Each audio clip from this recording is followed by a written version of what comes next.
கரியமாணிக்க சுவாமி கோவிலுக்கு தான் வந்து நான் போவேன். போயிட்டு அங்கே இருக்கக்கூடிய ஆஞ்சநேயருக்கு எப்பவும் போல் என்னுடைய பிரார்த்தனையை முன் வச்சுட்டு என்னுடைய விருப்பம் போல் அவரை குறிப்பிட்ட ஒரு எண்ணிக்கையில் சுற்றிட்டு கொஞ்ச நேரம் அமைதியாக உட்காந்துட்டு வருவேன். ரொம்ப பிடிச்ச ஒரு ஆலயமும் கூட அது. அங்கே நடந்த ஒரு அனுபவத்தை தான் நான் உங்களுக்கும் ஒரு முறை பகிர்ந்திருந்தேன். ஞாபகம் இருக்கான்னு பாருங்கள். என்னென்னா, அன்றைக்கி நான் சாப்பிடல, கணவர் ஏதாவது சாப்பிட்டு போ அப்படின்னு சொன்னார். இல்லைங்க நான் போயிட்டு வந்துடுறேன் அப்படின்னு சொல்லிட்டு கிளம்பிட்டேன்.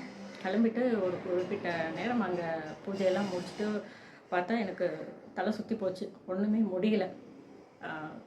தண்ணி தாக எடுக்குது, ஆனால் எதுவுமே இல்லை என் கையில். அப்படியே உட்காந்துட்டேன். எல்லா பக்தர்களும் போயிட்டாங்க.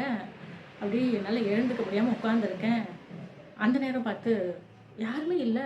சட்டம் ஒரு குருக்கள் வந்தார், பட்டாச்சாரியர் வந்தார். அம்மா அந்தாங்க பிரசாதம் சாப்பிடுங்க அப்படின்னு கொடுத்தாரு.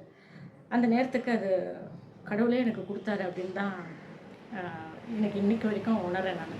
இப்படி இறை அனுபவங்கள் ஏராளங்க.